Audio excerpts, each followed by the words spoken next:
Eu gostaria de compartilhar com os irmãos uma mensagem que tem por título Escolhidos por Jesus sem merecer. Como foi dito agora há pouco, há muito ufanismo dentro da igreja, há muita gente achando que Deus tem obrigações para com eles. E a verdade é que a palavra de Deus diz algo bem diferente. Abra sua Bíblia, por gentileza. Na primeira carta de Paulo aos Coríntios, no capítulo 1, versos 26 até o verso de número 29.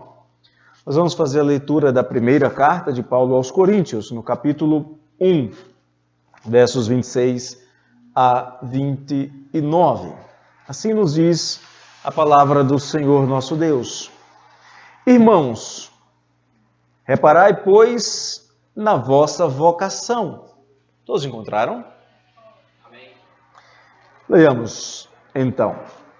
Irmãos, reparai, pois, na vossa vocação, visto que não foram chamados muitos sábios segundo a carne, nem muitos poderosos, nem muitos de nobre nascimento, pelo contrário. Deus escolheu as coisas loucas do mundo para envergonhar os sábios, e escolheu as coisas fracas do mundo para envergonhar as fortes. E Deus escolheu as coisas humildes do mundo, e as desprezadas, e aquelas que não são, para reduzir a nada as que são, a fim de que ninguém se vanglorie na presença de Deus. Pai querido, nós lemos a Tua palavra, Senhor, e nós queremos Te pedir em nome de Jesus que o Senhor nos edifique, que o Senhor nos instrua, que o Senhor nos ensine segundo essa palavra, Pai. Nós não queremos que seja apenas aquilo que o homem tem a dizer, mas que seja o Seu falar ao coração do Seu povo. É o Teu povo que está reunido aqui neste lugar, nesta noite. É o Teu povo que quer ouvir a voz do Seu Senhor. São as Tuas ovelhas que querem ouvir a voz do Seu pastor. São os Seus filhos que querem ouvir a voz do Pai. São os Seus servos que querem ouvir a voz do Senhor. Fala conosco, Senhor. Fala através de nós nesta noite. Edifica o Teu povo, edifica as nossas vidas. É o que nós Te pedimos em nome de Jesus, nosso amado Senhor, nosso Salvador. Amém. O que nós somos, afinal? O que os cristãos são?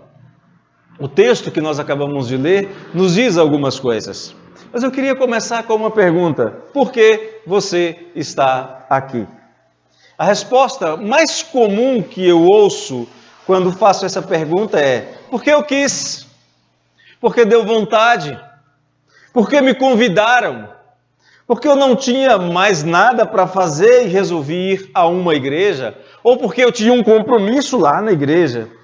E se eu insistir na pergunta, mudando um pouco e perguntar: por que você está em uma igreja? Por que você resolveu ficar um dia e voltar outras vezes e outras vezes? Ainda assim é possível ouvir respostas como: porque eu me senti bem, porque eu gostei do ambiente, porque eu gostei da pregação, eu gostei da tranquilidade, eu gostei do ensino e outras coisas mais que eu gostei. Mas perceba, muitas vezes a ênfase verbal vai estar sempre na primeira pessoa do singular. Sempre no eu. E se eu perguntar por que esta igreja especificamente? Tem tantas outras igrejas maiores. Por que esta? Talvez você ainda tente justificar a sua escolha. O problema é que tudo isso parte de um princípio equivocado. Não é o eu que é importante. Nós estamos aqui, segundo o Senhor nos diz em João 15,16, porque o Senhor nos escolheu. Nós estamos aqui porque o Senhor nos escolheu com um propósito bem definido, bem claro e específico. Em Tiago 2,5, o Senhor diz que Deus nos escolheu para nos abençoar segundo a sua graça, para derramar da sua graça sobre nós. Dizendo de outra maneira, você está aqui porque Deus te escolheu e Ele fez isso, Ele te escolheu desde antes da fundação do mundo para seu exclusivo prazer, para a sua própria glória, mas para abençoar a sua vida. O que você e eu precisamos saber é que Deus nos escolheu apesar da nossa fraqueza, apesar da nossa pobreza, E mesmo que isto cause escândalo e espanto, apesar da nossa loucura, e tudo isso enquanto nós pensamos que somos belos, fortes, ricos e espertos. Não somos. Nem toda a esperteza do mundo, nem toda a riqueza, nem todos os diplomas, nem todo o vigor físico do mundo vai livrar um pecador da reprovação de Deus no dia do juízo. Paulo diz para nós: irmãos, reparai, pois, na vossa vocação. Não foram chamados muitos sábios segundo a carne, não foram chamados muitos poderosos, não foram chamados muitos de nobre nascimento. E é sobre estas expressões de Paulo que eu quero que nós meditemos nesta noite. Observe que Paulo começa chamando os coríntios de irmãos. Ele, sendo apóstolo, ele não se coloca acima dos cristãos de Corinto.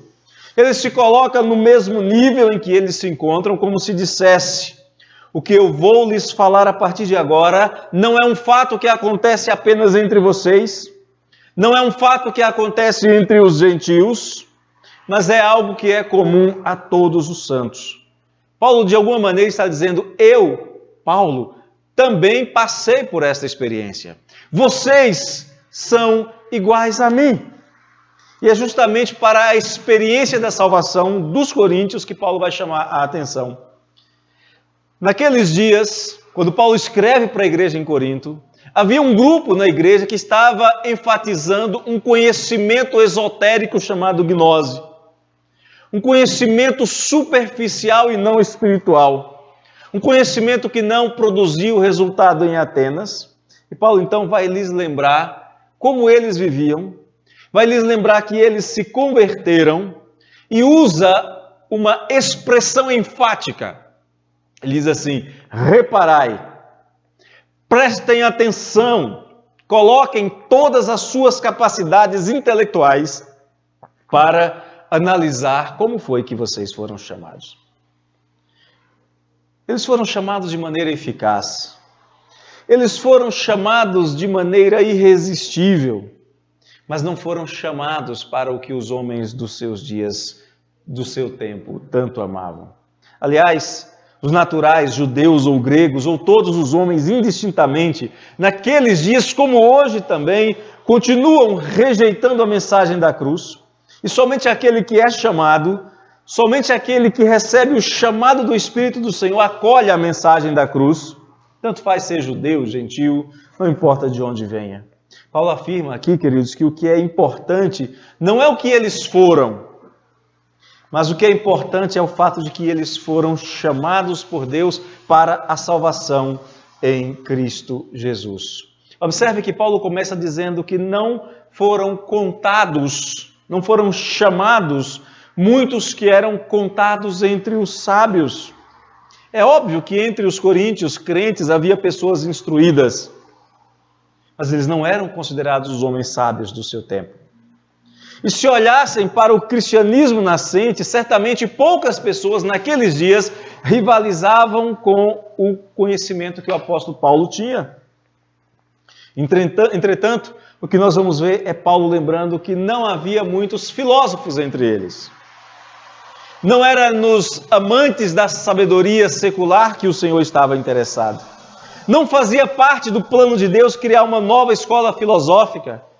Deus não queria homens confiantes na sua própria cultura. Em Romanos 3, 27, Paulo diz: onde está a jactância? Foi de toda excluída, porque lei das obras não, pelo contrário, pela lei da fé. Deus não queria homens jactanciosos. A percepção do apóstolo Paulo era que os homens haviam rejeitado a sabedoria de Deus, autodeclararam-se sábios e com isso tornaram-se loucos. Em Romanos, Paulo vai dizer que em lugar do Criador, esses homens que se achavam sábios resolveram adorar a criaturas. Outros resolveram adorar a si mesmos. Outros resolveram adorar a seus ídolos ideológicos. E, lamentavelmente, alguns coríntios estavam valorizando estas coisas. E Paulo pergunta para eles: o que estas coisas trouxeram de benefício espiritual para vocês antes do Evangelho? A resposta é nada. Por que então iriam valorizar esse tipo de conhecimento agora? O Evangelho fora dado para ser aceito pelos simples de coração. Não porque fosse ineficiente para os sábios. Pelo contrário, porque foi oculto aos sábios, foi revelado aos pequeninos. A palavra diz que foi do agrado de Deus revelar o seu Evangelho aos pequeninos, aos humildes. Foi assim que Deus quis, porque Ele não necessita em nada da sabedoria humana, que Ele considera tola, que Ele considera ineficaz. Deus resolveu usar para a sua glória os que não tinham nada a oferecer, o que só enfatiza ainda mais a graça e o poder de Deus. Uma outra coisa interessante que Paulo nos diz no texto é que os cristãos não foram contados entre os poderosos. É óbvio que havia convertidos da casa de César pelo próprio ministério do apóstolo Paulo. É certo que havia homens cristãos que foram convertidos ocupando cargos naquela época, mas não havia muitos dos tais. Especialmente porque naqueles dias os oficiais e os governantes deveriam prestar culto ao imperador. E um cristão não prestaria culto ao imperador. E um cristão preferia morrer a prestar culto ao imperador. Nós devemos lembrar que mesmo o maior dos governantes romanos era inferior à autoridade de Jesus Cristo. Se nós fôssemos comparar a autoridade de Jesus com a autoridade de um governante mundano, nós perguntaríamos qual é o governante mundano que pode dizer com propriedade, falando a verdade, toda autoridade me foi dada no céu e na terra. O Senhor Jesus chega para um governante romano e diz: você não teria nenhuma autoridade sobre mim se de cima não te fosse dada. Deus é que é a autoridade maior. E qualquer cristão convertido deveria então abandonar os seus postos de poder, passando a ser considerados como se fossem a escória do mundo, peregrinos e forasteiros na terra. E a igreja em Corinto estava incorrendo no risco, a igreja cristã estava incorrendo no risco de valorizar os fortes. A igreja estava se dividindo, valorizando os poderosos. E eles talvez acreditassem que não haveria mal algum em curvar-se ante o culto imperial, permanecer usufruindo do poder mundano e, quem sabe, usando deste poder, ter condições de ajudar os cristãos, como se os cristãos já não tivessem como seu auxílio o maior de todos os poderes, que é o poder de Deus, o Espírito Santo do Senhor. O poder do mundo, o poder no mundo não deveria de maneira alguma ser alvo dos cristãos, mas lamentavelmente alguns cristãos estavam olhando para o poder segundo o mundo, o poder segundo a carne. Mas a verdade é que nenhum poderoso em Corinto podia chamar para si a autenticação de suas palavras e atos como possuindo a autoridade vinda do próprio Deus, e Paulo o fazia. Paulo dizia que falava em nome de Deus, Paulo dizia que falava com a autoridade que o Senhor lhe havia dado. Paulo não podia ser questionado, mas os poderosos do mundo podiam e podem. E Paulo nos diz então que o Senhor chamou para si, não os que eram contados entre os poderosos, mas os fracos, os simples. Uma outra coisa que Paulo diz é que o Senhor não chamou os que eram de nobre nascimento. Estudando a história da igreja, você vai perceber que o cristianismo vai florescer entre os homens comuns do século I. Entre homens e mulheres comuns, libertos, escravos, senhores, pessoas que não dispunham de privilégios, que aliás o próprio Paulo possuía como cidadão romano, e Paulo não dava nenhum valor a isso. Naqueles dias, dinheiro podia comprar a cidadania romana, mas, como hoje, dinheiro jamais pode comprar o acesso a Deus ou a bênçãos espirituais em Cristo Jesus. Aliás, muito pelo contrário, o dinheiro pode ser uma terrível armadilha. Uma armadilha que engana quem o tem e que engana quem se aproveita das migalhas que caem da mesa de quem tem. De nada servia para Paulo, por exemplo, ter o título de cidadão romano e não ter o seu nome escrito no livro da vida. De nada adiantava ter sido considerado de nobre nascimento, mas não ter nascido de novo. De que adiantava, por exemplo, aos coríntios valorizarem os nobres romanos que os prendiam e perseguiam, deixando de valorizar a nobreza de serem declarados filhos de Deus. Na verdade, a nobreza de nascimento se apresentava como um empecilho à fé. E os nobres gregos e romanos se julgavam descendentes de deuses e de semideuses, olhavam para os fundadores das suas cidades, a quem chamavam heróis, e os adoravam como os modernos romanos adoram os seus santos. Eles tinham seu próprio culto familiar, o seu heróico antepassado, e para eles deixar de cultuar o herói, o antepassado, significava abandonar a família, significava perder o direito familiar, significava deixar de ser cidadão, significava passar a ser considerado um estranho em sua própria casa. Como esperar que alguém de nobre nascimento, alguém assim, abandonasse tudo por Cristo? E quem era Cristo? Um obscuro galileu morto lá na Palestina. Alguns o fizeram, poucos o fizeram, e eram menos ainda nos dias de Paulo.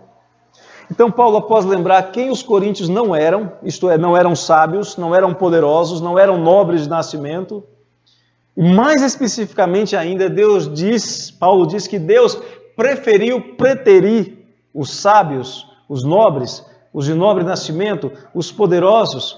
Paulo vai passar a mostrar aos cristãos quem eles realmente são. E ao olhar para esse quadro não nos parece nada animador. Se olharmos para as perspectivas do mundo, realmente não é animador olhar para a descrição que Paulo faz dos cristãos. Paulo diz que eles são loucos, fracos, insignificantes. Chegar para os gregos, para os romanos, acostumados com seus heróis, e apresentar um Deus que morreu numa cruz, naqueles dias parecia algo ridículo e desprezível.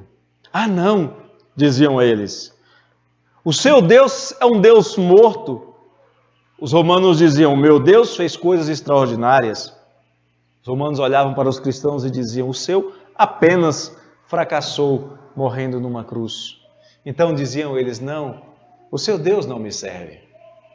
Um Deus morto não nos serve. E os crentes, que não eram nobres, que não eram filósofos, que não eram poderosos, mas eram aqueles a quem Deus tinha escolhido amar, e por eles deu seu Filho na cruz, os crentes preferiam amar a esse Deus que deu o seu Filho por eles na cruz. O mundo olhava para os cristãos e dizia-lhes, vocês são loucos, vocês são fracos, vocês são insignificantes, vocês são um bando de maltrapilhos e ignorantes, como disse um filósofo chamado Celso. Era curioso, mas aqueles que eram sem Deus no mundo, os gentios, resolveram chamar os cristãos de ateus. Os sem Deus no mundo pegavam as suas imagens e diziam, aqui está o meu Deus. E então perguntavam aos cristãos, o seu Deus, onde está? E os cristãos então, sem apontar para imagens mudas, inúteis, diziam, o meu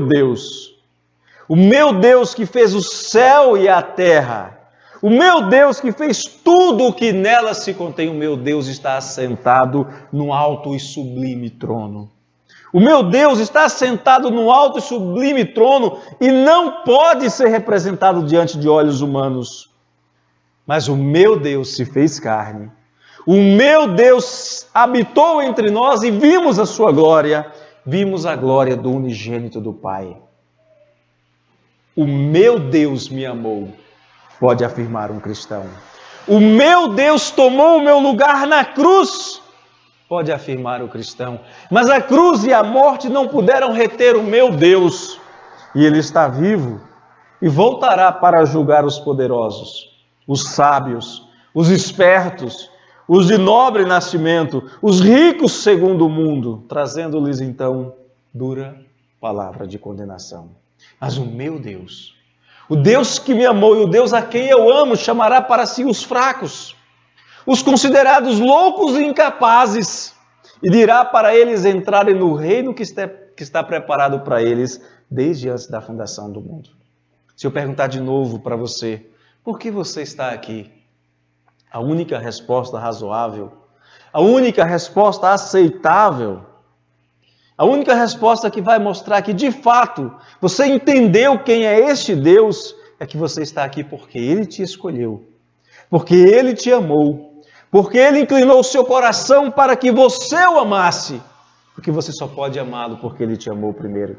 Você está aqui porque Deus quer e faz grande obra na sua vida. E Ele, após começar a obra, inevitavelmente a completa. Qualquer outra resposta é inválida, queridos. A única razão pela qual realmente vale a pena deixar o conforto do lar, do sofá, especialmente numa noite chuvosa como esta, a única razão pela qual vale a pena deixar os interesses mundanos é porque Deus te escolheu. Porque Deus moveu o seu coração. E o meu desejo é que nós saiamos daqui nesta noite, entendendo que o Senhor se importa conosco. Mas Ele também se importa muito pouco com de que família nós somos. Se é família tradicional ou não. Para Deus isso não tem importância. Para Deus pouco importa quão rico você é. Pouco importa quantos diplomas você tenha. Porque, na verdade, você só precisa ter o seu nome escrito em um lugar. No livro da vida. O único título que você precisa é o de cristão. É que o Senhor olhe para você e diga, é meu. Tendo tomado os seus pecados e encravados naquela cruz. Que nós saímos daqui nesta noite com a firme resolução de esquecer a loucura do mundo. De não buscar poder, sabedoria, nobreza e riqueza. E que a nossa resolução seja colocarmos aos pés do Senhor Jesus para servi-lo. Como foi dito logo no início, entregando a nossa vida em suas mãos, com a firme confiança de que Ele fará tudo mais que for necessário para completar a obra da salvação que Ele já iniciou. Paulo afirma a um homem que tinha poder para matar. Paulo afirma que ele não deveria matar-se. Quando um homem desesperado olha para o apóstolo Paulo e pergunta, e o que então eu devo fazer para ser como vocês? Para ser chamado cristão? O que eu devo fazer para que seja salvo? A resposta é muito simples. Crê no Senhor Jesus e será salvo tu e tua casa. Entregue a tua vida nas mãos do Senhor e Ele fará tudo o mais. Que nós saímos daqui nesta noite com a convicção de que não devemos ser simples ouvintes. Que precisamos ser mais do que visitantes. Precisamos ser crentes. Precisamos de fato entregar a vida ao Senhor, confiar nele e receber dele a salvação eterna. Não porque somos sábios, não porque somos fortes, não porque somos poderosos, não porque somos de nobre nascimento, mas por um simples motivo, porque Ele nos escolheu, porque Ele nos amou, porque Ele deu o Seu Filho para morrer na cruz em nosso lugar. Esta é a razão para nós estarmos aqui nesta noite. Esta é a razão para nós sairmos daqui como crentes no Senhor Jesus, servindo ao Senhor Jesus de todo o nosso coração, de toda a nossa alma, de toda a nossa força, com todo o nosso entendimento. Que o Senhor nos abençoe e que o Senhor faça a sua obra em nós, que Ele complete em nós a obra que Ele iniciou.